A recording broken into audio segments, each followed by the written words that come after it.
Muy bien, entonces en este tema 4 reformulo la pregunta, ¿no?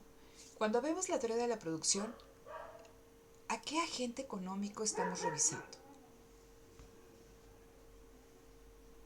¿A quién? ¿A quién bien? Ahí tienen toda la información que necesitan. ¿A quién vamos a analizar? A los productores. A los productores. ¿Y los productores son quiénes? La empresa. La empresa, ¿no? Entonces, vamos a revisar a la empresa. ¿Y qué revisaremos de la empresa, chicos? Recuérdense que recuerden lo que nosotros estuvimos revisando en toda esta parte de la demanda y el equilibrio de mercado y los determinantes de la demanda, etc. Veíamos también desde el inicio que nos estábamos centrando en cómo productores y consumidores, ¿qué hacían? ¿Tomaban qué?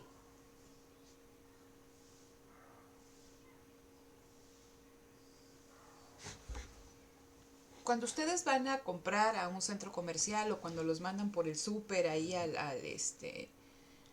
cualquiera de estas cadenas o van a comprar frutas, verduras en los mercados sobre ruedas, ustedes toman decisiones de qué.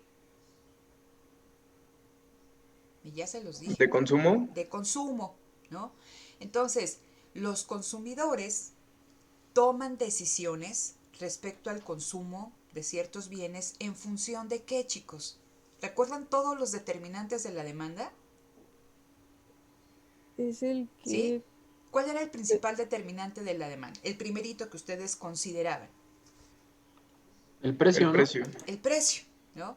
Entonces, el consumidor en lo primero que se fija es el precio. Y después ya ve cuestiones de qué, de gustos, de ingresos, ¿no? De ingresos actuales, de ingresos futuros, de perspectivas, ¿no? Cuestiones de calidad. Ahora, piensen en el caso del productor, que es la empresa. Este agente económico, ¿qué hace? ¿Toma qué?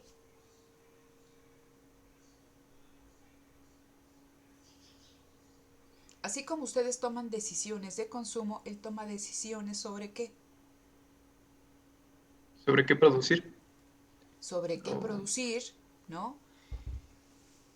¿Y qué necesita para tomar esa decisión de qué producir? saber si ese producto le va a traer más ganancias que pérdidas. ¿Ok? Eso es bueno. ¿También se acuerdan de los determinantes de la oferta? Ese es el qué, cómo y para quién, ¿no? Bueno, esas son las tres preguntas básicas en un sistema económico. ¿Qué producir? ¿Cómo producir? ¿Y para quién producir? Lo podemos ver a nivel general en términos de una sociedad. Una sociedad también, ¿no? Decide qué producir, cómo producir y para quién producir. Y en el caso de la empresa, en este caso del empresario, el productor también decide qué producir. Ahorita platicamos de cómo producirlo y para quién producirlo. Recuerden cuando ustedes veían en este libro en específico, el que estamos llevando, que decía, a ver, cuando vemos cuestiones de oferta, el productor tiene que saber, ¿no? Si lo que quiere producir es tecnológicamente producible, es decir, si cuenta con los elementos humanos, materiales, tecnológicos que le permitan producir ese bien u ofertar ese servicio. Y otra cuestión también importante que necesitaba conocer es lo que nos decía su compañero. A ver, el productor siempre va a realizar una actividad cuando le devengue, ¿no? Una ganancia, una utilidad, un beneficio. Cuando invertir en ese proceso productivo que no sé qué hagan ahí, estas personas se ve como que están, se fabrican cajas, fíjense, ¿no? Ahí tienen ahí cajas o están empacando algo con esas cajas, ¿no? Entonces, eso que ustedes están viendo es la conjunción, ¿no? De recursos humanos, de recursos materiales, no solamente son las máquinas, sino es el edificio, son todos aquellos insumos, tiene que haber una persona, el ingeniero, el encargado de esa planta o el administrador. Entonces, de la conjunción de los recursos productivos es que surgen, ¿no?, esas cajas ya todas embaladas con el producto que estén embalando en ese momento. Entonces, eso requiere una inversión. Entonces, hacer eso, realizar esa inversión, la va a realizar la empresa siempre y cuando también le devengue un beneficio. Entonces, es muy claro que el productor tiene que identificar qué producir. Ahorita vamos a platicar más a detalle de esto, cómo producirlo y para quién producirlo. No sé si en su momento lo comentamos, ¿no?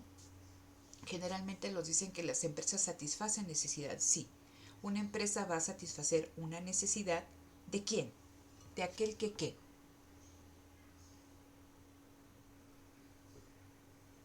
¿Sí se entiende lo que estoy preguntando? Sí, aquel que la demande, ¿no? A ver, ok, ¿tú tienes auto? Y ya lo hemos platicado. ¿Tú tienes auto? Yo no. No. ¿Podrías demandar un auto? Mm, pues sí podría. Ok. Fíjense, ¿se acuerdan también de esa? Y es un cuadrito que viene en su libro y dice, para demandar no solamente debe existir la necesidad, sino también debe existir ¿qué? Los recursos, Los recursos, ¿no? Los ¿El recursos capital? monetarios. No lo veamos como capital si estamos en el caso de un consumidor, pero sí debe tener el ingreso que le permita demandar ese bien o servicio. Entonces, si nosotros vemos este mismo argumento, revisamos este mismo argumento desde el lado del productor, esta persona no se ve bien que esté embalando en estas cajas. ¿Eso va a satisfacer una necesidad? Sí, pero va a satisfacer una necesidad de aquellas personas que lo pueden adquirir. Es decir, va a satisfacer necesidades de aquellas personas, de aquellos segmentos de la población que tienen el poder adquisitivo para poder comprar estos bienes. ¿Sí? De ahí deriva, ¿no?, la ganancia. ¿Sí? Más o menos se va entendiendo, chicos, hasta aquí lo que hemos planteado. Entonces, cuando estamos revisando teoría de la producción, estamos analizando al productor y cómo toma decisiones en materia de lo que va a producir. ¿Sí? Entonces, Iván, nada más te pido ahí un poquito si puedes apagar el micrófono porque se está mezclando. Muchas gracias, Iván, ¿no? Entonces, la toma de decisiones del productor respecto a qué producir y para quién producir. Ahora, si ustedes se dan cuenta, eh, estamos trabajando bajo los lineamientos de la microeconomía tradicional, la microeconomía ortodoxa. Y entonces, en mercados de competencia perfecta, donde existe un gran número de productores y todos conocen las mismas técnicas y tienen acceso al mismo tipo de tecnología, ¿no? Entonces prácticamente todos son iguales, producen bienes homogéneos. La única decisión la única información que está detrás de la toma de decisiones es qué, chicos. ¿Qué variable es central, tanto para el productor como para el consumidor, en un mercado de competencia perfecta?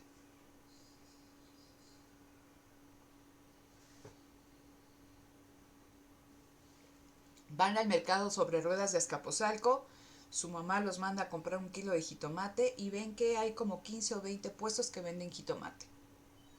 ¿Sí? ¿Cuál es la variable que ustedes toman en consideración para comprar el kilo de jitomate en el puesto 1 o en el puesto 12? El precio. El precio, ¿no? Entonces, que eso no se les olvide, es básico. Entonces, en mercados de competencia perfecta, ¿sí?, la única información que necesitas tú como consumidor para saber, ¿no?, a quién comprar es el precio, porque estamos diciendo que son productos homogéneos. Es el mismo jitomate el que se vende en el puesto 1, 2, 3, hasta el 12 o el 14. Si uno te da más caro el jitomate y el otro te lo da más barato, y si es el mismo producto, pues por lógica vas y compras al productor que tiene el precio, ¿no?, promedio en ese mercado. ¿Sí? No le vas y le compras al productor que tiene el precio más alto. Entonces, por eso dicen que funciona el mercado. Porque ese productor que te da el kilo de jitomate más alto en 14 pesos, ¿no? Puede ser que ese precio más alto sea resultado de un proceso productivo ineficiente. Entonces, a la larga, esos productores que tienen precios más altos van a salir del mercado y únicamente se van a quedar los eficientes, que son los que pueden dar precios más bajos. Entonces, en el caso del productor, y de lo que ustedes me decían, a ver, él tiene que tomar decisiones de qué producir, cómo producir, para quién producir. El qué producir también va a estar en función de los precios. Él va a producir. Recuerden que esta persona, este empresario que está detrás de esta empresa, él asigna factores productivos, y lo vamos a ver cuáles son los factores productivos, capital y trabajo, en función de los precios relativos.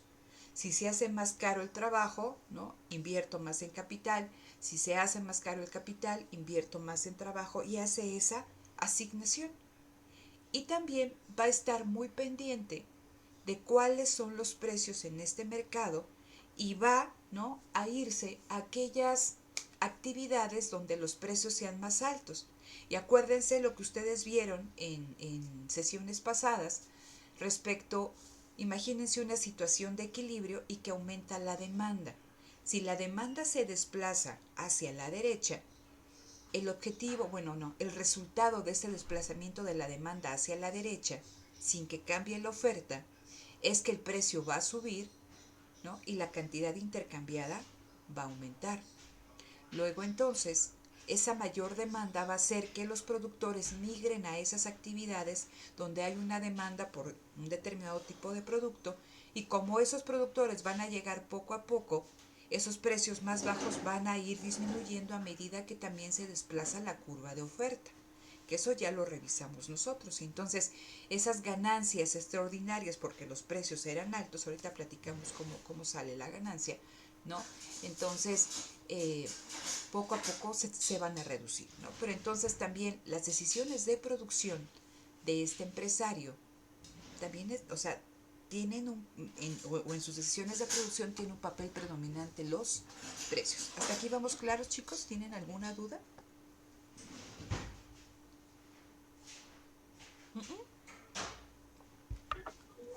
¿No? Ok, entonces, ¿recuerdan lo que veíamos al inicio de la WEA? Y que decíamos, a ver, ¿y cuál es la definición de microeconomía? ¿No? Entonces decía, vamos a ver cómo toman decisiones los agentes económicos, ¿no?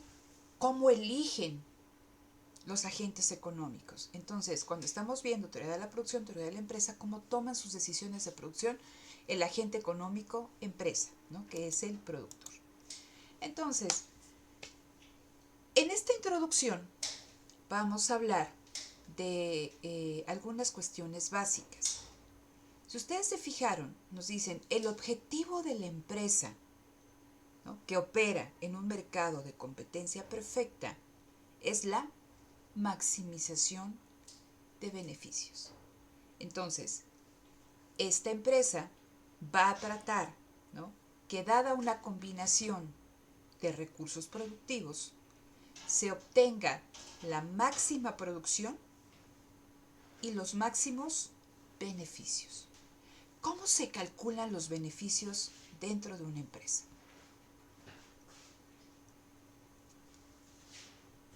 Ustedes van a vender manzanas con chamoy allí en la universidad ya ahora que abran, y entonces, ¿cómo saben si la venta de estas manzanas es rentable o no es rentable? Si siguen llevando manzanas o de plano se dedican a otra cosa.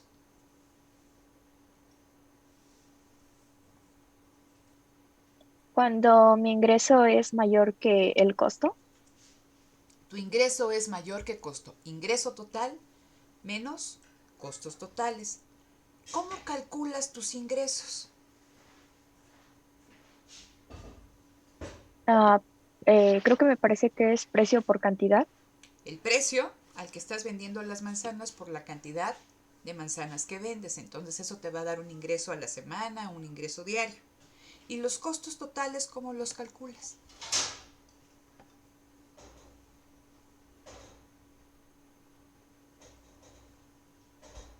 ¿No? Bueno, Bueno, si es que no nos dejó leer costos. A ver, entonces los costos totales, y lo van a ver después que revisen el siguiente subtema, los costos totales son costos fijos y costos variables. En términos muy abstractos, esto también se puede revisar con mayor detalle, ¿no? Pero en términos generales a nivel global son costos fijos y costos variables.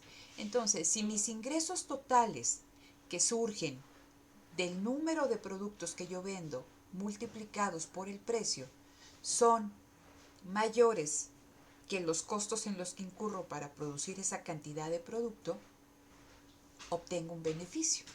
Entonces, la lógica es que aquí la empresa va a buscar maximizar la producción, es decir, que con el número de trabajadores y de capital que yo estoy empleando obtenga la máxima cantidad del producto y también maximizar beneficios, ¿sí? Entonces, eso sí les debe de quedar súper claro porque es crucial en este enfoque teórico, ¿no? El objetivo del productor es la maximización de beneficios, el objetivo del consumidor es la maximización de su utilidad. La segunda cuestión que ustedes deben de revisar es cuáles son los condicionantes de ingreso a una industria. Entonces, si yo me voy a dedicar a hacer zapatos o si me voy a dedicar a poner una panadería o una tortillería, ¿qué debo de tener? ¿O por qué digo sí, voy a poner una tortillería y no una panadería? ¿Qué tendría yo que considerar?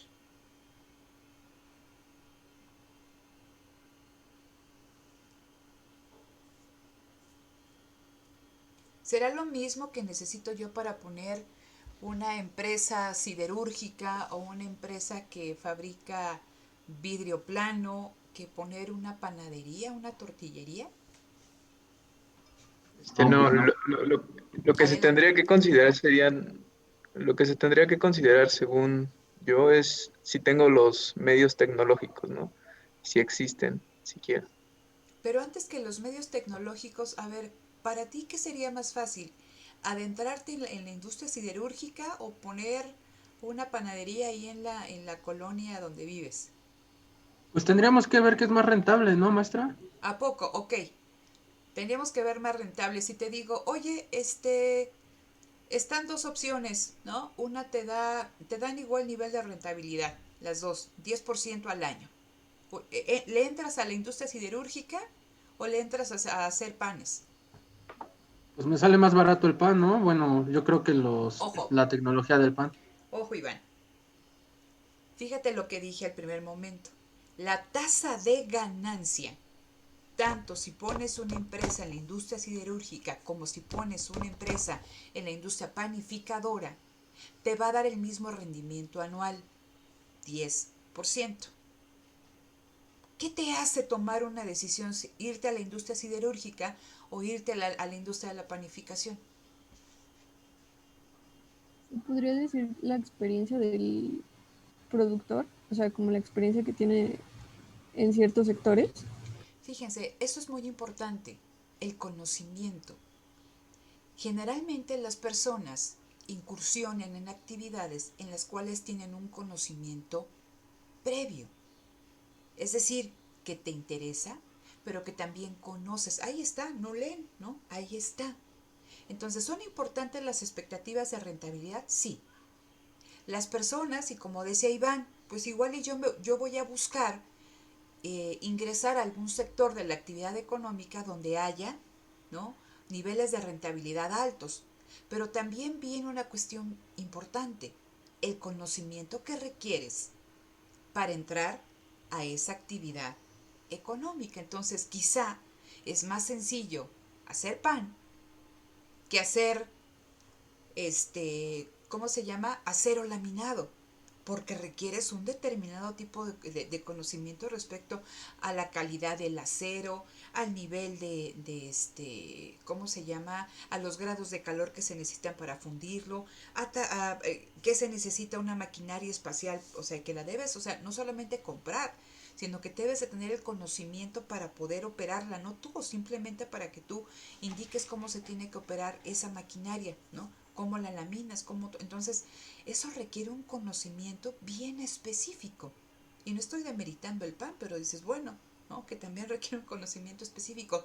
Entrar a cada área de actividad requiere un conocimiento. Entonces, la segunda cuestión que aquí se destaca es que para ingresar a una industria, a una rama de actividad económica, si bien, ¿no?, debe de tener expectativas de rentabilidad, también deben de interesarte y tener conocimientos previos para esa actividad.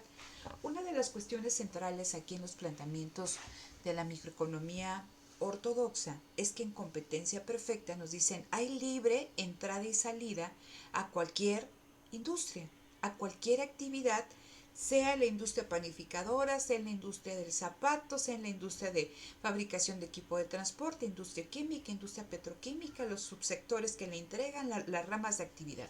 Entonces tú puedes entrar y salir de ellas, o sea, tú puedes entrar a invertir y dejar tu inversión y estás en la siderúrgica y de repente ya no te convino y te vas a los zapatos y te vas, ¿cómo se llama?, a la panificación, prácticamente sin ningún costo. Por eso nos dicen, no hay costos de entrada ni de salida, no hay barreras a la entrada y no hay barreras a la salida, ¿sí? En la realidad, nosotros vemos que eso no se cumple, porque una barrera a la entrada a una determinada actividad económica es el conocimiento. Si tú no dominas el conocimiento, o sea, es difícil, ¿no? Los conocimientos básicos para ese pan, pues es difícil de que te salga bien el pan y a lo largo del tiempo, pues puedes aprender. Hay una curva de aprendizaje, pero no para muchos negocios, ¿no? Pueden obtener ganancias en esa curva de aprendizaje. ¿Saben qué es la curva de aprendizaje? ¿Se entiende el concepto?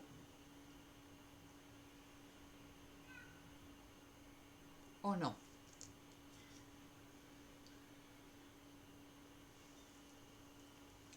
A ver, mis No, profesor. estimados, Albert dice que no. Pues sí, es como la introducción, ¿no, maestra? Como la base del conocimiento a, no sé, a un trabajo o algo. Ok, a ver, ayer platicábamos con unos compañeros que no me acuerdo quién era, ¿no? Que nos platicaba que él estaba trabajando en una empresa ahí de telecomunicaciones. Entonces, cuando tú entras, cuando uno sale de la universidad te capacita, ¿no?, profesionalmente para que tú puedas resolver problemas, pero no te da un manual y que te dice usted puede resolver el problema A, B, C, D, E y F. Es lo único que usted sabe hacer, ¿no? Te da las herramientas para que tú puedas resolver en la práctica una serie de problemáticas. Para eso nos pagan, para resolver problemas. Y generalmente cuando nosotros entramos a trabajar a una empresa, tenemos una curva de aprendizaje. ¿Por qué? Porque no conocemos el funcionamiento al detalle de la empresa, ¿sí? Entonces, nos va a llevar cierto tiempo, ¿no?, conocer cómo se manejan ciertas áreas, cómo se manejan ciertas operaciones, ¿no? Y eso nos puede llevar 15, 20, un mes. Piensen esto en el caso de una empresa, un empresario que incursiona en una actividad económica, la industria de la panificación, pero no sabe hacer pan, entonces va a hacer prueba y error. Y tiene una curva de aprendizaje, pero esa curva de aprendizaje también le va a ocasionar una serie de costos, porque si se equivocó en la mezcla de la harina, de la mantequilla, de la cantidad de levadura, pues el pan no le va a salir y va a tener que, ¿no?, tirar ese pan. Eso es un costo. Entonces, el aprendizaje tiene un costo, ¿sí? Entonces, para muchas empresas, pues esa curva de aprendizaje tiene que ser la más pequeña posible, ¿no? Debes de tratar de ¿qué? De aprender en la menor cantidad de tiempo posible, porque si no vas a estar incurriendo en costos que van a hacer que tus ingresos sean menores que tus costos. Si alguno de ustedes ha trabajado, generalmente cuando entras a trabajar y que alguien, ¿no?, se apiada de ti y te dice, ¿te enseño? ¿Cómo te enseñan? ¿Se sientan contigo? ¿Alguno de ustedes ha trabajado y ha tenido alguna experiencia similar? Sí. A ver, platícame. Bueno, he trabajado de diferentes cosas, pero creo que donde más tienes que como poner atención es como en un call center, porque igual vas entrando y aunque te den capacitación, en el momento en el que tomas la primera llamada es cuando empiezas a aprender, porque la capacitación en sí no, como, no sé, como que solo te da la teoría. Es hasta que entras a una llamada donde empiezas a aprender y casi siempre aprendes más como de otros compañeros. O sea, como de, hey, oye, ¿cómo se hace esto y así? Pero pues sí toma tiempo aprender. A mí, por ejemplo, ahorita donde estoy trabajando me tomó como 3 meses más o menos. Y la capacitación fue de 2 semanas.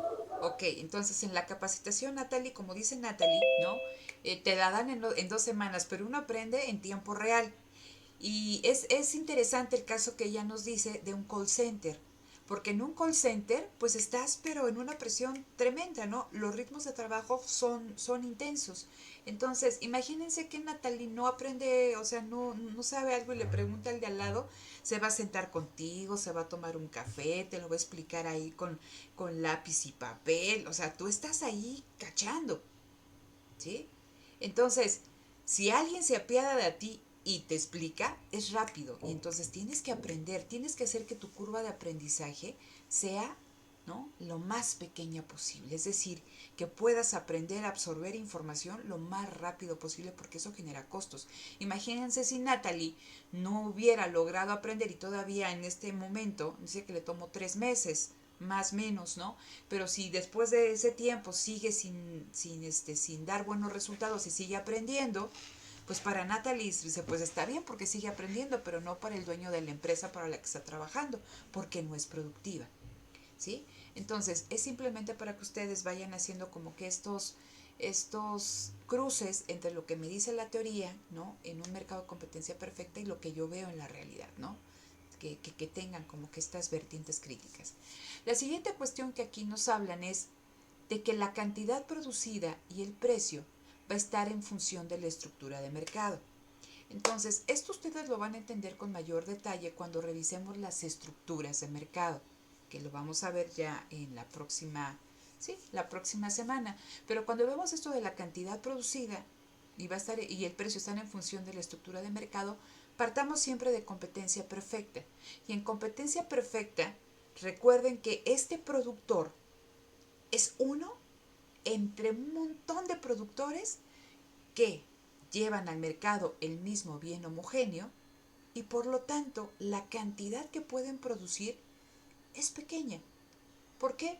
Porque también tienen el mismo tipo de tecnología, ¿sí? Entonces, en un mercado de competencia perfecta, lo que puede llevar un productor al mercado es relativamente pequeño y dada esa cantidad tan pequeña que lleva al mercado, no tiene ningún poder individual de modificar el precio. Por eso decíamos que en competencia perfecta el productor es precio aceptante o tomador de precio, ¿sí?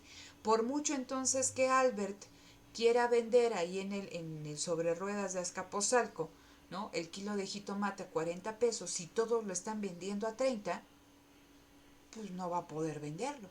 Y si dice, bueno, ahora juego al contrario, lo voy a vender a 25 y los demás a 30, pues sí, le van a comprar a Albert, pero como es tan pequeña su contribución o la cantidad de jitomates que lleva al mercado, pues se le va a acabar el producto antes de satisfacer esa demanda y tampoco va a hacer que los demás bajen el precio a 25, ¿sí? Eso en el caso de competencia perfecta. Entonces, la cantidad producida y el precio van a estar en función de una estructura de mercado determinada. Estas cuestiones cambian si nosotros revisamos un caso de una estructura de mercado de competencia monopolística, de oligopolio y de monopolio, ¿sí? Es simplemente para que ustedes lo tengan presente. Y segunda cuestión que es objeto de discusión. El autor decía, ya vimos el qué, ¿no? Ya vimos el para quién, pero viene el cómo producir. Entonces vean lo que nos dice aquí el autor, dice, el cómo producir no depende del tipo de mercado, o sea, no depende si es competencia perfecta, dice, no depende si es competencia monopolística, si es oligopolio, si es monopolio. Dice, el cómo producir es una decisión similar para todos los tipos de empresas. ¿Será cierto, chicos? Bimbo, el cómo produce Bimbo, ¿será similar a cómo produce la panadería de la esquina de su casa?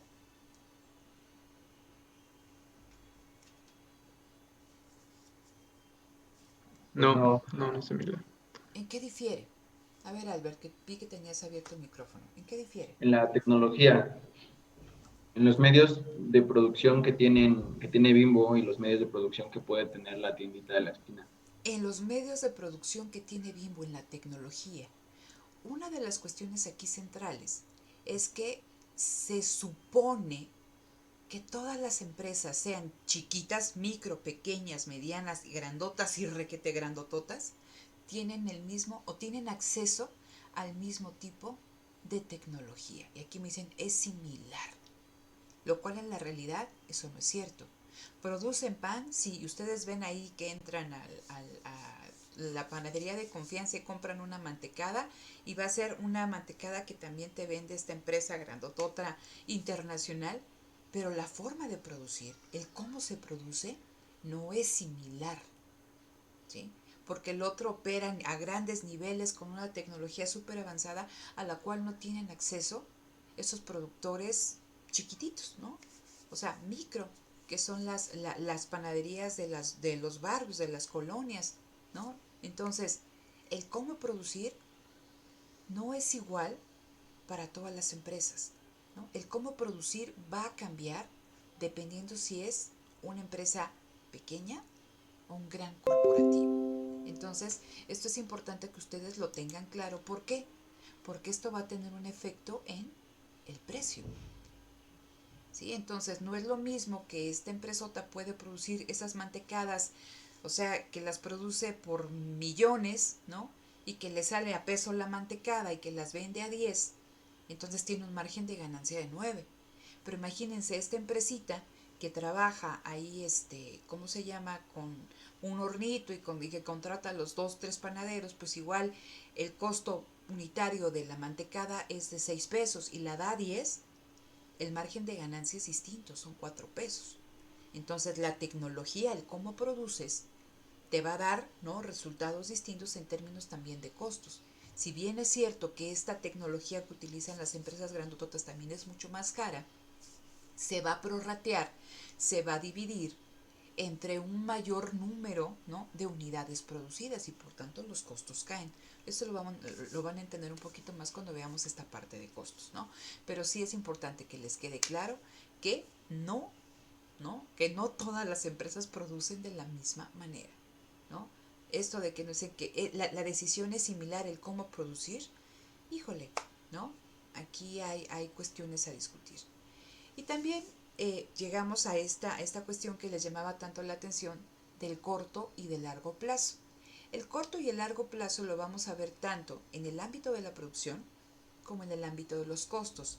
Hay costos en el corto, hay costos en el largo, y hay una producción con ciertas características que se puede hacer en el corto y hay una producción con ciertas características que se puede hacer en el largo. Y lo que me comentaban de estos costos perdidos, bueno, aquí en la versión del documento que tengo dice que son costos hundidos, ¿no? Entonces, costos hundidos significa que son costos en los que o sea, costos en los que la empresa ya incurrió en el pasado y que en teoría no tendrían que ver, ¿no?, con el funcionamiento de la empresa en un futuro. Tal cual como dice aquí el autor, ¿no? Dice, una vez que se ha tomado una decisión con respecto a tal cosa, si la empresa tiene que mantenerse firme en ella. Para enfatizar esto, al gasto hecho en el pasado en una planta sin valor de reventa lo llamamos costo hundido. Imagínense un ejemplo, todos aquellos gastos de mercadotecnia que realiza una empresa para ofertar sus bienes o servicios en las redes, en las redes sociales. Entonces, pues ese servicio es un servicio en específico que te dieron a ti como empresa, es una campaña en específico que te diseñaron a ti como empresa, que difícilmente tú la puedes vender, ¿no?, para alguien, puede tener valor para alguien, dado que estuvo, o sea, que la diseñaron, que la realizaron en específico para ti como empresa. Por eso dice que no tiene valor de reventa, o si tiene un valor de reventa, este es súper bajo. En el caso de cierto tipo de maquinaria, ¿no? Que tú la adaptaste para ciertas condiciones o adaptaste en tu planta, ¿no? En tus instalaciones, un determinado tipo de aire acondicionado, un determinado tipo de, este, de tuberías para que lleven el gas o el diésel, la cuestión que utilices ahí energética mucho más rápido, pues opera únicamente para las condiciones de tu planta. Y es difícil que tú la puedas revender allá afuera y que recuperes el valor, ¿no? De esa inversión. Entonces es una inversión que se hizo en el pasado y que no la puedes recuperar. Ya está, ¿no? Ya está hecha. Y si tú logras venderla, el valor de reventa no equipara con lo que tú pagaste en un primer momento. Por eso se llama, eso es un costo hundido. O sea, ya lo hiciste en el pasado y es difícil que tú puedas revender ese bien. ¿Y cómo revendes un servicio que te dieron? ¿No? Entonces eso es complicado. Entonces vamos a pasar a los conceptos teóricos básicos. Espero que no se me hayan dormido. Entonces rápidamente, ¿no? El primero es actividad productiva. Las empresas realizan una actividad productiva. ¿Qué voy a entender por actividad productiva? Es un proceso mediante el cual hay una transformación de materias primas, de insumos intermedios, en un producto terminado. ¿Sí? Y entonces esa actividad productiva debe ser capaz de crear, ¿no?, a la empresa que la realiza una utilidad en el momento, pero generalmente como es un proceso, ¿no?, es una utilidad futura, porque hay una separación, ¿no?, entre todo el proceso que te lleva, ¿no?, realizar un producto a, ¿no?, el tiempo en que ese producto se vende. Obviamente es diferente. Si ustedes ponen una tortillería, pues compran una máquina y tienen ahí la masa, ya el maíz nixtamalizado, agua y todo lo demás, y están vendiendo sus tortillas y parecería que la utilidad, ¿no?, es inmediata. Sin embargo, la máquina, ¿no?, que ustedes compraron, pues no la recuperan la inversión en un día, sino que es a lo largo del tiempo. Entonces, ustedes van a ver si en 2 o 3 meses o un año ya recuperaron la inversión en la máquina y si tienen una utilidad. Entonces, pero lo que se espera es que esa actividad productiva sea capaz de generarle al productor una utilidad. Entonces, esa es la primera cuestión que deben de tener clara. La segunda cuestión es la de factor productivo. ¿Qué voy a entender por factor productivo? Si son todos los elementos necesarios para llevar a cabo esta actividad productiva, para producir. Entonces esto venía desde la parte inicial del documento de su libro. Es la tierra, la materia prima, los insumos, el capital, el trabajo, la tecnología, ¿no?, las habilidades empresariales. Para efectos, ¿no?, de abstracción en este tema, únicamente vamos o se piensa que los únicos factores productivos que están detrás, ¿no?, de la producción son dos. ¿Qué son cuáles, chicos?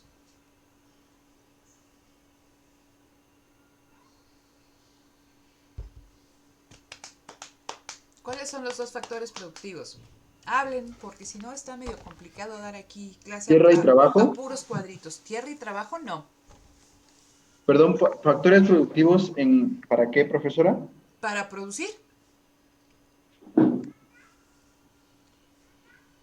Ok, pero pues hay varios, ¿no? Está el capital, la tierra, el trabajo. A ver, Albert, les dije, esos son todos los elementos productivos. Tierra, trabajo, capital, tecnología, habilidades empresariales, ¿no? Están todos. Y dije, para efectos de simplificación, de abstracción, en este tema nos dicen que lo único que necesita la empresa para producir es ¿qué? Trabajo y capital. Trabajo y capital. Por eso les pregunto, ¿leyeron? No, sí leímos, maestra. ¿Entendieron? No. O sea, ya casi me dicen, maestra, váyase a su, váyase, a su casa. Sigue en su casa y mejor póngase a hacer otra cosa porque nosotros entendimos, pero mire, ¿no? Entonces les digo, lean, hablen. Entonces lo que aquí nos dicen es que para producir la empresa únicamente necesita dos factores productivos, trabajo y capital. ¿Sí? Y en el capital pues está, ¿cómo se llama? Capital humano, capital físico, ¿no? etc., ¿no? Entonces yo únicamente voy a hacer esta abstracción y que una empresa para producir camisas únicamente necesita trabajo y capital, ¿sí? Entonces, todo esto, cuando ustedes lo revisen en cursos más adelantados de micro, lo van a ver expresado en algo que se llama la función de producción. Y la función de producción, ahorita se las presento, ¿no? Dice, es una relación matemática que determina la cantidad máxima que se obtiene de un producto a partir de una determinada combinación de los factores productivos.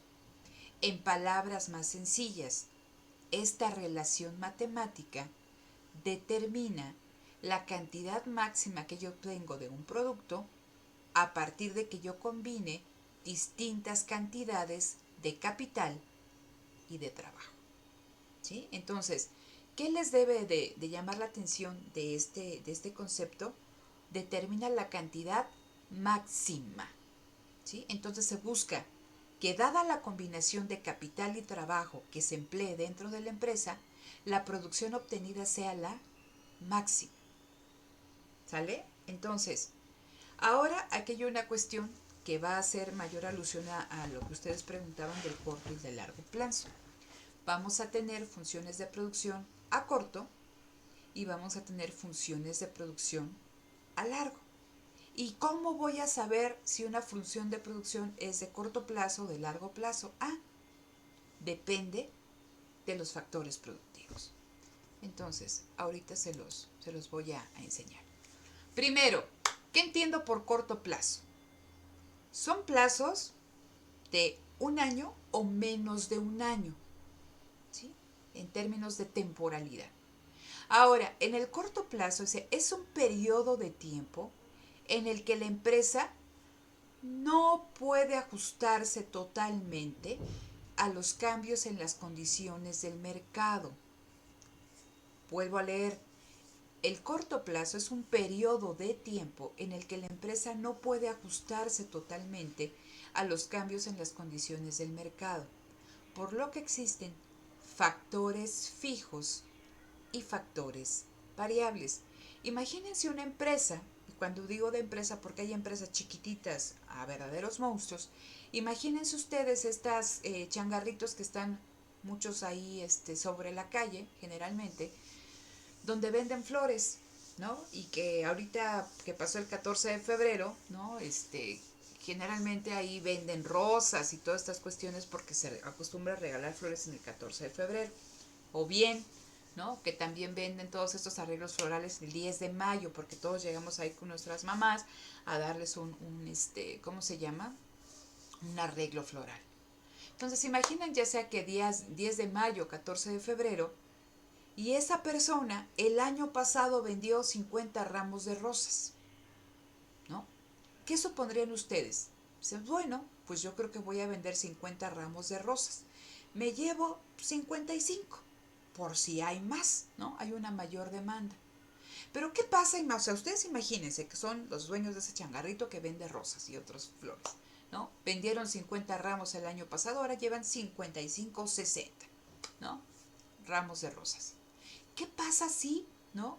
Ahora hubo un cambio en los gustos y preferencias y personas que antes regalaban chocolates pues dijeron, pues no, ahora vamos por rosas. Y entonces esta persona, ¿sí? Esta persona, el dueño del changarro, pues se enfrenta a una demanda de 100 ramos de rosas y él tiene 60. ¿Qué puede hacer para, en el día del 14 de febrero, en el día del 10 de mayo, satisfacer esa demanda?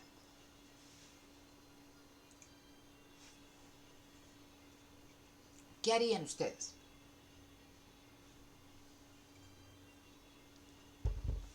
Pues nada más sería ampliar la producción, ¿no? ¿Y cómo ampliar la producción? O sea, fíjate, Marcos, tú vendes rosas, ¿qué vas a ver ahí en un pradito que vas a ponerte a sembrar ramos de rosas y hacer las ramos y así le echas, o sea, agüita y ya surge la rosa o qué onda? Este, pues no sé, le pediría a mi proveedor que me mandara más rosas para ese día. Le pedirías a tu proveedor que te mandara más rosas para ese día, fíjense, Nada más es lo que les digo y se me hace interesante por ver cómo piensan, ok. Dijimos que esa persona, por eso digo, pongan atención, esa persona vendió el año pasado, el 14 de febrero, 50 ramos. Él tomó sus previsiones y dijo, a ver, voy a llevar 50 y llevo 10 más en caso de que me compren, ¿no? Si las condiciones permanecen igual a como estaban el año pasado. Pero las condiciones no permanecieron igual, ¿por qué? Porque hubo una mayor demanda de rosas, por lo que ustedes gusten y manden. Porque ahora se puso más de moda las rosas, porque los que antes regalaban chocolates ahora mandaron rosas, porque ahora no puedes salir a comer con tu mamá o con tu novia o novio, ¿no? Por esa situación, entonces ahora le manda rosas, ¿no? O quieres llevarle rosas, etc. Hubo una mayor demanda. La demanda superó, ¿no?, a lo que él planeaba vender ese día. Entonces tú dices, pues le hablo a mi proveedor. Pues sí, pero pues sí, entonces, o sea, pues tiene que estar o sea, muchas de estas personas van a la, ¿cómo se llama? La central de abastos donde llegan todas las, todos estos agricultores, ¿no? O son floricultores, llegan ahí y venden sus rosas y cada quien compra y vámonos. Por eso les digo, ustedes tienen que conseguir, sea 14 de febrero o 10 de mayo, más rosas si quieren hacerle frente a esta sobredemanda. ¿Qué hacen? Entonces, no es como que amplío mi capacidad productiva, porque ustedes venden rosas. Pues ni modo que, como le decía su compañero, ni modo que ponga ahí a sembrar rosas en un pradito. Le hago al proveedor. Si yo voy a la central de abastos, ¿no?, por las rosas, pues está medio complicado que vaya y venga y cierre el changarro. ¿Qué hacen? Las La opción consigues en sería otro negocio. Las consigues o en otro negocio. ¿Qué otra cosa? subir los precios. Bueno, el precio sube. Ojo, Diego. El precio va a subir porque si tú quieres hacerte con uno de estos ramos de rosas, pues te lo van a dar más caro. La pregunta no es esa. La pregunta es cómo le haces como productor para poder vender más ramos de rosas. Ojo, la solución siempre para ganar no es aumentar el precio. También puedes ganar. Acuérdense que la utilidad va a precio y cantidad. Aún vendiendo al mismo precio, pero si vendes más cantidad de producto puedes ganar. No simplemente subiendo precio. Entonces, la pregunta es, ¿no? ¿Y cómo le hago? Andrea dice algo importante. Pues le pido rosas, ¿no?, a un primo que también tiene un negocio como el que tengo yo. ¿Qué otra cosa puedes hacer?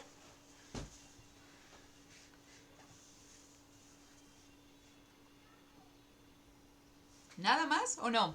Entonces, no sé, adquirir bienes sustitutos, algo similar, no sé, un ramo de rosas artificial, comprar cosas así, podría ser. Bueno, eso, eso quizás le podrías decir, oye, ¿sabes qué? Que no tengo rosas, pero pues le vendo esto.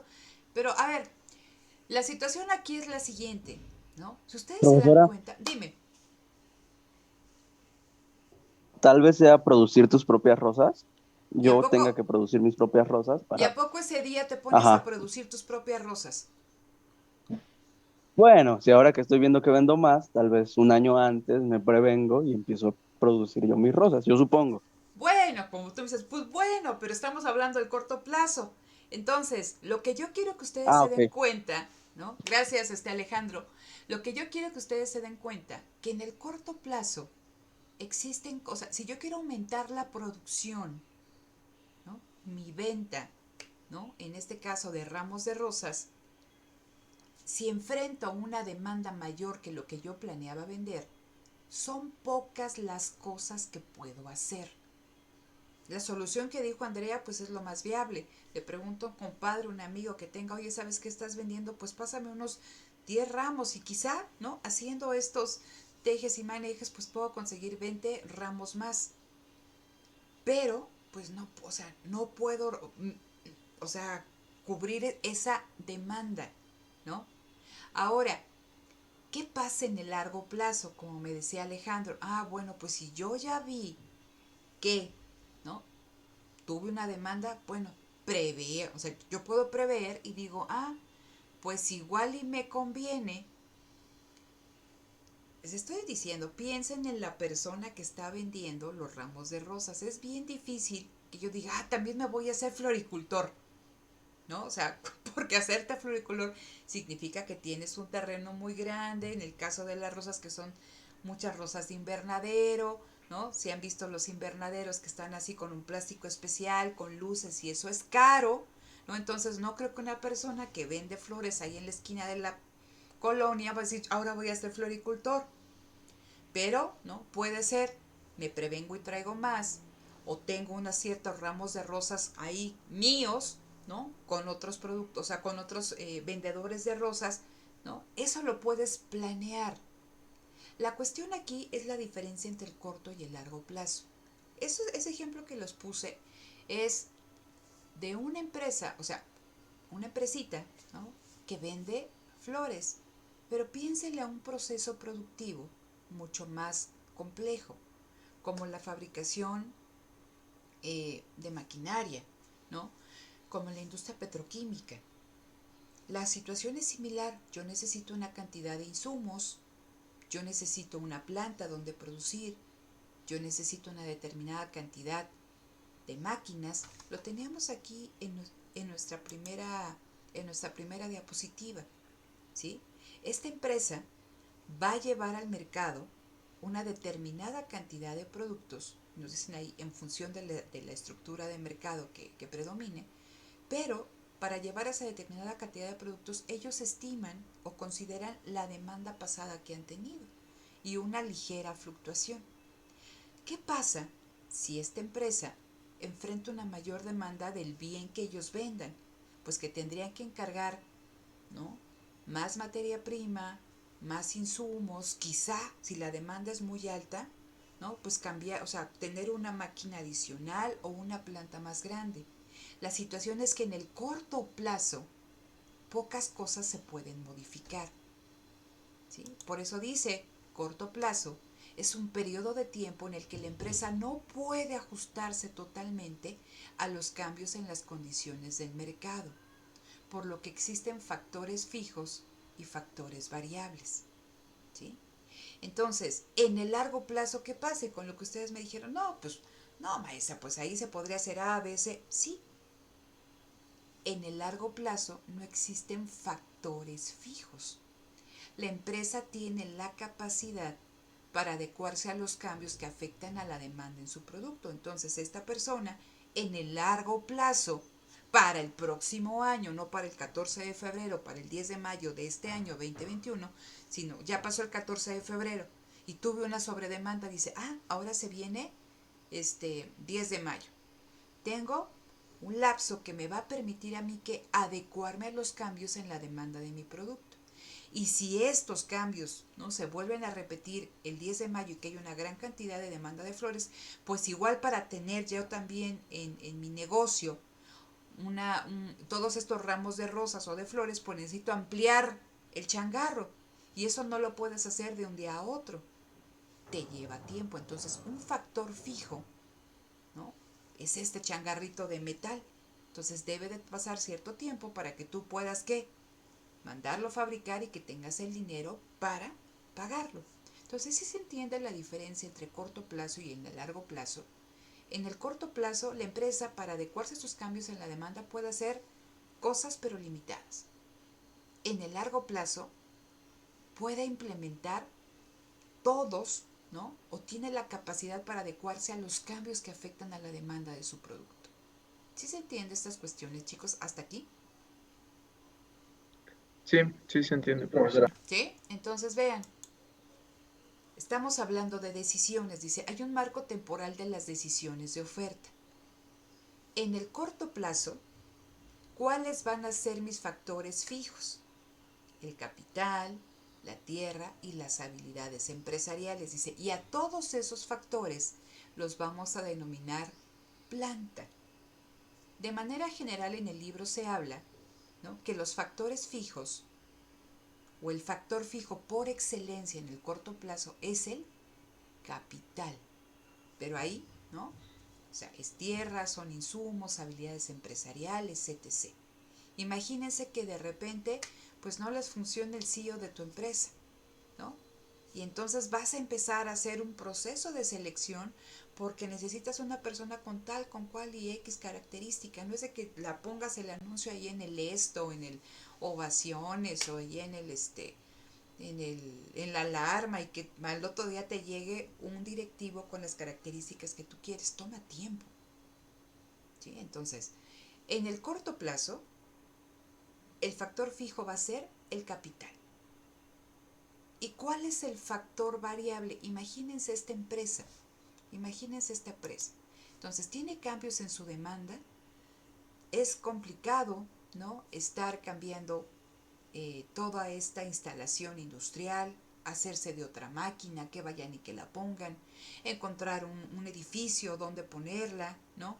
Que sea más amplio. O sea, eso es difícil. ¿Qué es lo que puede hacer esta empresa para responder a una demanda en el producto que ellos fabriquen? ¿Qué es lo que sí puede mover? Acuérdense de este productor, bueno, esta persona que vendía las rosas. ¿Qué tendría que hacer esta persona, este dueño de la fábrica? ¿Qué sí podría variar? ¿Qué sí podría modificar?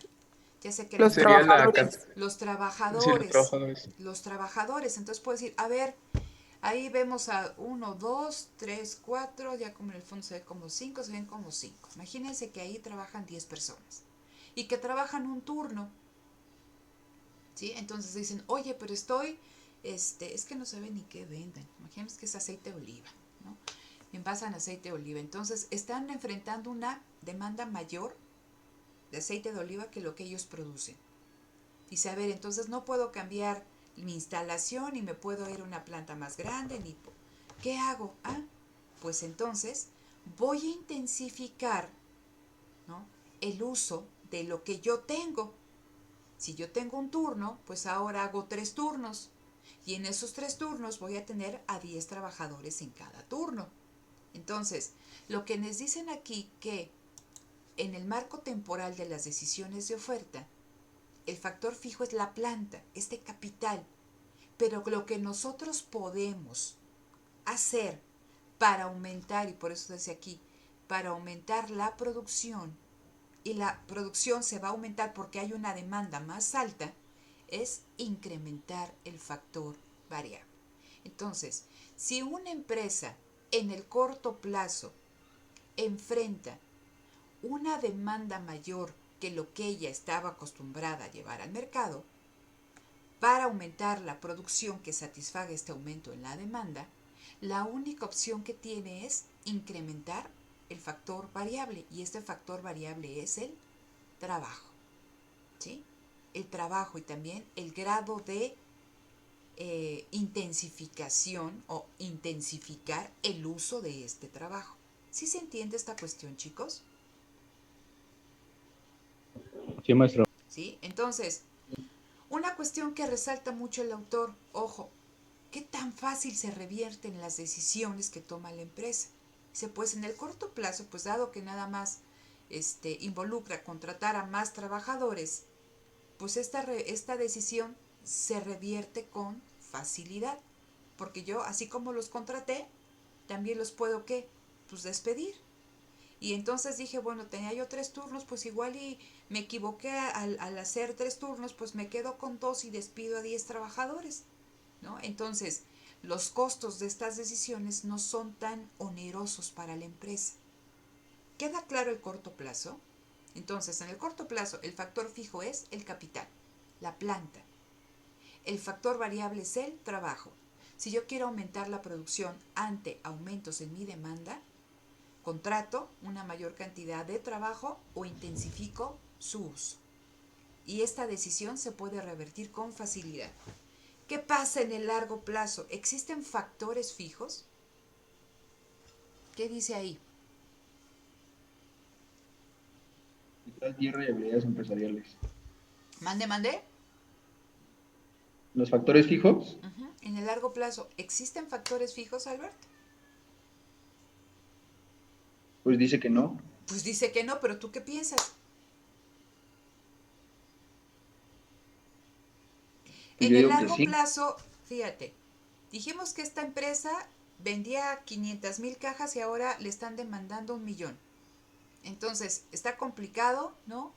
Que esté cambiando toda su instalación o que encuentre una planta más grande o que compre máquina, que sustituya esta máquina por otra que en lugar de hacer 500,000, ¿cómo se llama? Envasar 500,000 latas de aceite de oliva, envase 1,000,000. Eso no lo puedes hacer en el corto plazo. Decíamos que si lo que sí puedes hacer es aumentar el uso del factor variable, contratar más trabajadores o que trabajen más, ¿sí? Pero ¿qué puedes hacer en el largo plazo? En el largo plazo puedes cambiar tu maquinaria, ¿sí o no? Más de un año. Sí, sí puedes. Pues sí puedes. En el largo plazo puedes buscar unas instalaciones que te permitan meter 2 máquinas de este tipo para producir el 1,000,000. Sí, toda la Pues planta productiva se pues puede toda la modificar. planta productiva. Por eso es lo que nos dicen aquí, no, no, es que ahí dice, no, piénsenlo. En el largo plazo me dicen, no existe ningún factor fijo, porque la empresa puede modificar todos los factores que le permitan aumentar su producción, ¿sí? Entonces, en el largo plazo no existe ningún factor fijo, todos los factores son variables. Y si la empresa quiere aumentar su producción ante cambios en la demanda, puede cambiar tanto el capital como el trabajo. La cuestión aquí es en la reversión de la toma de decisiones. Dice, las decisiones no se revierten con facilidad. Entonces ustedes imagínense que entran aquí a Grupo Bimbo y son los CEOs, ¿no? Y entonces aquí dicen, bueno, ¿y sabes qué? Es que hay una demanda tremenda en Canadá, ¿no? Por el gansito. Entonces, no, pues entonces ustedes dicen, no, ¿sabes qué? Hacemos una planta en Canadá para producir exclusivamente gansito. ¿Estás tú? No, sí. ¿No? Entonces, en el corto plazo dices, pues mandamos gansitos de ahí de la frontera, ¿no? Que está más cercano y los llevamos a Canadá. En el largo plazo dices, voy a hacer una fábrica donde yo pueda producir gansitos y que los pueda vender. Ese es el largo plazo. Modificas capital. Pero ¿qué pasa, sí? Si ustedes se equivocaron y esa demanda fue flor de un día y ya, o sea, ya tienen este proceso de construcción de la planta, de la maquinaria, de los trabajadores y no funcionan las cosas como ustedes pensaron que iban a funcionar. ¿Es fácil de revertir los cambios que se hacen para modificar el capital? No, No, no lo es. No es de que le digas a alguien, oye, es que sabes qué, que ya no está, pues ya no hagas la planta o ya no compres la maquinaria. No, esas decisiones son difíciles de revertir y son muy costosas para la empresa, ¿sí? Entonces, queda claro esta cuestión del corto, del largo plazo y cómo influyen en las decisiones de la empresa y lo principal y que les debe de tener muy claro. Si una empresa en el corto plazo quiere aumentar su producción ante cambios en la demanda, tiene que aumentar el factor variable. Y caso contrario, si quiere reducir su producción, pues no reduce el factor variable, en este caso el trabajo. El factor fijo es el capital. En el largo plazo, ningún factor es fijo, porque todos se pueden modificar, ¿no? Entonces, en el largo plazo, capital y trabajo son variables. ¿Sí? ¿Queda claro esta cuestión? sí. Sí, Ok, entonces les presento a la función de producción. No la van a ver y no creo que ni se les presenta ahí en el documento. En micro 1 sí la van a ver. Entonces, me dice es una relación matemática.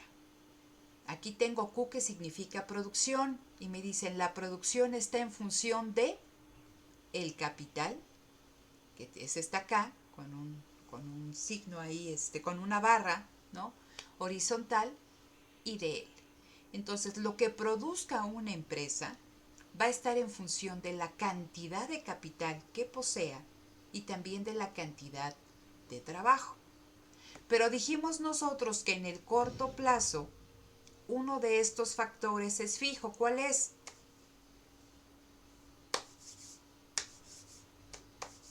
¿Cuál El es, capital. El Marcos? capital. El capital, y aquí está, el capital es constante, no se modifica.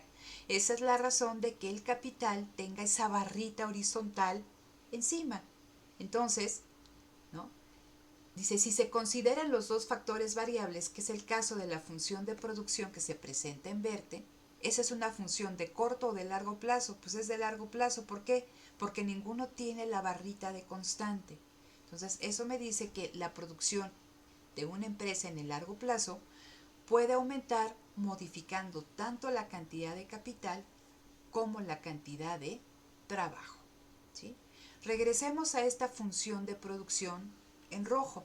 Entonces, si una empresa quiere modificar, aumentar o disminuir su nivel de producción, lo único que puede hacer en el corto plazo es aumentar o disminuir su nivel de, su cantidad contratada de trabajo. ¿Queda claro?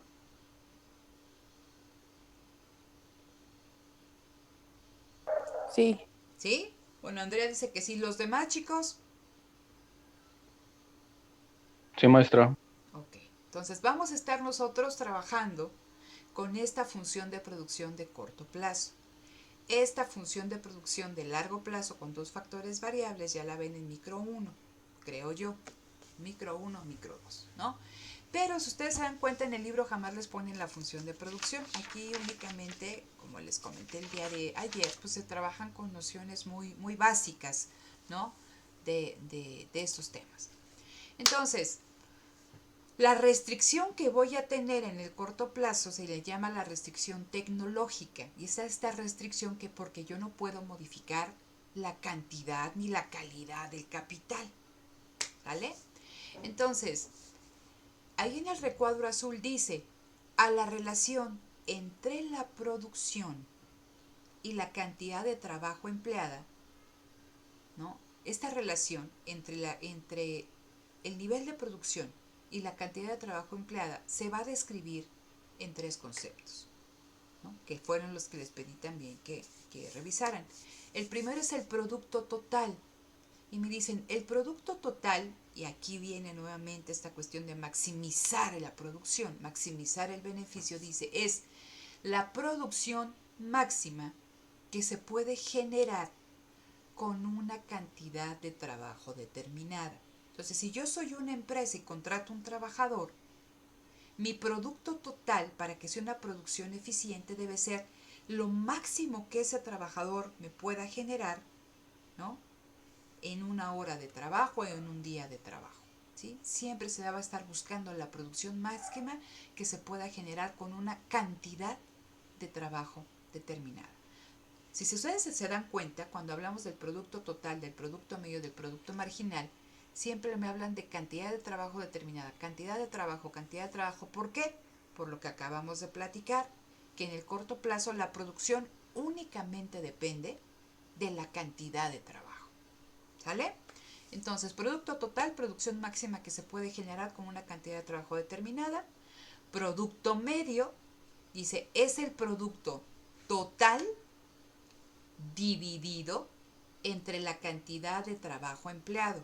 Ahorita lo vamos a ver con una tablita, pero ya lo revisaron ustedes. Entonces, si yo tengo una pastelería y tengo 2 trabajadores y esos trabajadores producen 20 pasteles al día, divido, mi producto medio es dividir esa producción total, que son 20 pasteles, entre la cantidad de trabajo empleado, 2 trabajadores. Entonces, en promedio, cada trabajador produce 10 pasteles. Eso nos habla de la productividad media de esa empresa. ¿Sale? Entonces, producto total, imagínense, esta empresa que tiene 2 trabajadores y produce 20 pasteles, el producto total son esos 20 pasteles. El producto medio es esos 20 pasteles divididos entre los 2 trabajadores que yo tengo laborando en la empresa. Entonces, en promedio, cada trabajador produce 10 pasteles al día. Pero aquí surge otro concepto que también está relacionado con la productividad, que es la productividad marginal.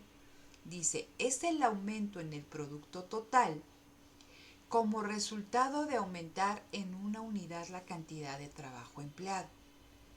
Es decir, el producto marginal a mí me va a dar información de qué tan productivo es cada trabajador. Cuando nosotros revisábamos el producto medio decíamos 20 pasteles entre dos, en promedio, cada uno produjo 10 pasteles. Pero puede ser que el primer trabajador haya producido 5 pasteles y el segundo trabajador haya producido 15 pasteles. El segundo trabajador fue más productivo. Entonces, el concepto de producto marginal nos va a permitir visualizar cómo cambia este producto total como resultado, y por eso hablamos de la marginalidad, siempre es de aumentar una unidad, ¿no?, de trabajo. Siempre cuando hablamos de marginales, ¿cómo aumenta la producción total? Cuando aumenta una unidad de trabajo adicional, una hora de trabajo, ¿sí?, o un trabajador adicional. Y lo mismo para los costos. ¿Cómo aumentan los costos totales? Cuando aumentan, ¿no?, el costo por el salario que yo le pago, ¿no?, a una persona, en este caso a un trabajador. Entonces, hasta aquí queda más, esto lo vamos a ver con mayor detenimiento el día martes, pero queda más o menos claro estos tres conceptos. Vamos a ver el día martes también vamos a continuar con las fórmulas, que esto es lo que lo deben tener bien claro para la hora de que estén haciendo el ejercicio. Les pido por favor que para el próximo martes, chicos, tengan a la mano una calculadora, un cuaderno, porque vamos a estar trabajando en equipo, ¿sí?, para que ustedes resuelvan algunos ejercicios aquí, ¿no?, en clase. Entonces, si tengan a la mano una calculadora, un lápiz, un cuaderno, etc. Si también si lo quieren hacer ustedes aquí en la misma máquina, siéntanse libres de hacerlo, ¿no? Vamos a hacer grupos para que trabajen. Pero entonces, ¿se entienden esos conceptos, ¿no?, de producto total, producto medio y producto marginal? A grandes rasgos, vamos a trabajar todavía la siguiente sesión. ¿Hasta aquí vamos bien? Sí, profesora. ¿Sí? Entonces, Sí, maestra. perfecto. Entonces, detengo grabación, denme un minuto.